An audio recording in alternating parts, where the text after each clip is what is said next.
Ever heard of carb cycling? This isn't it.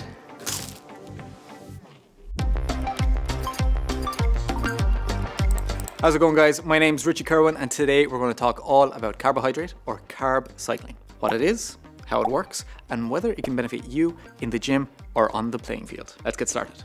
So, as much as some people like to make carb cycling sound as complicated as possible to make it seem like a very advanced technique, in reality, the idea behind it is super simple. In its simplest form, carb cycling means eating different amounts of carbs at different times of the day, week, or even year in order to get some sort of benefit for performance or body composition. The best way to explain this will be to give some extreme examples and then to explain how you might be able to use it yourself. And before we go any further, I'm just using these examples to explain the concept. I'm not suggesting that you should do this or even that any of these techniques are a good idea. Now, let's take a look.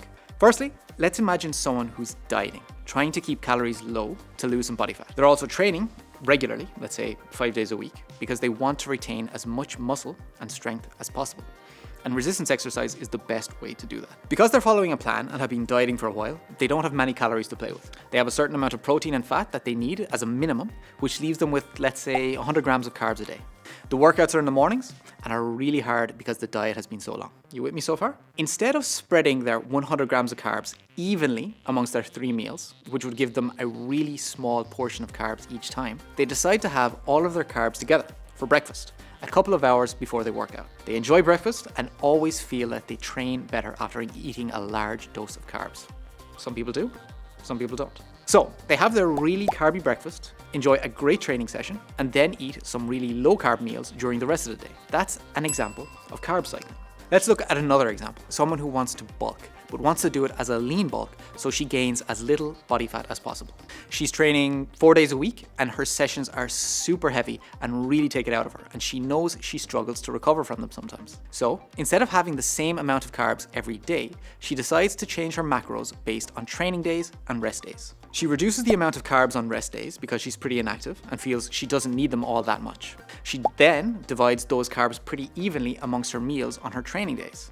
That means on training days, she has more carbs than on rest days. She has more carbs for her breakfast before she trains, which helps her train harder. And she has more carbs in the meals after her training, which she feels helps her recover better. Then, on rest days, she doesn't have as many carbs, but she's okay with that. This is not only carb cycling, but also calorie cycling, because she ends up eating more calories on training days than on rest days. Now, there's not much evidence to suggest that carb cycling like this is better for lean gains than having the same amount of carbs and calories every day. But, and it's an important but, if she enjoys it and it makes her feel better on her training days, it's a perfectly reasonable nutrition plan. Remember, nutrition doesn't always need to have an actual effect on your body. Enjoying one way of eating more than another is a perfectly legitimate reason to choose it. Okay, let's look at another example, one a little bit more aimed at performance. In endurance sports like long distance running or cycling, there are training techniques called train low, sleep low, and recover low. Basically, the idea is to train on a low carbohydrate diet, recover on low carbs, or do both. When your body is forced to train with low carbohydrate availability, it's forced to burn more fat instead. To do this, your body starts manufacturing more mitochondria in your muscles. These are the little energy-generating organelles in your cells that can burn both carbs and fat. Like I said, when you train with low carbs on a regular basis, your body produces more mitochondria, a process called mitochondrial biogenesis.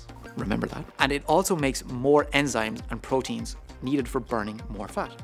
But, and again, it's another important but, most of the time, an athlete will train with much higher carbs because carbs improve performance and help people train harder. Athletes also compete with very high carbohydrate intakes. That means when it comes to the race, they can effectively use both fat and carbs as fuel. So this is yet another example of carb cycling. Okay, how about this one?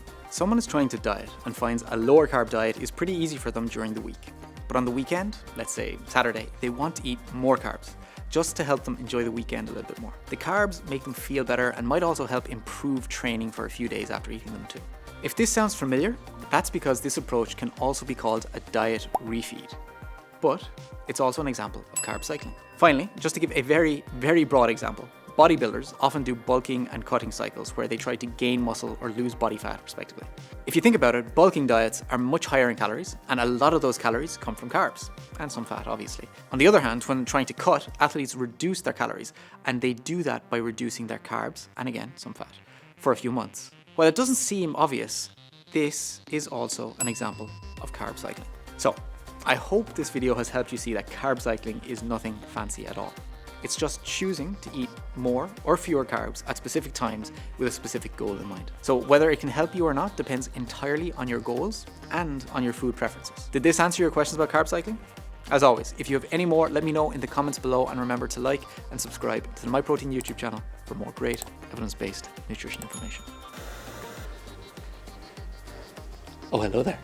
I don't have any, there's nothing on screen, I can't see it anymore. Oh, it's lovely. Oh, you're such a professional.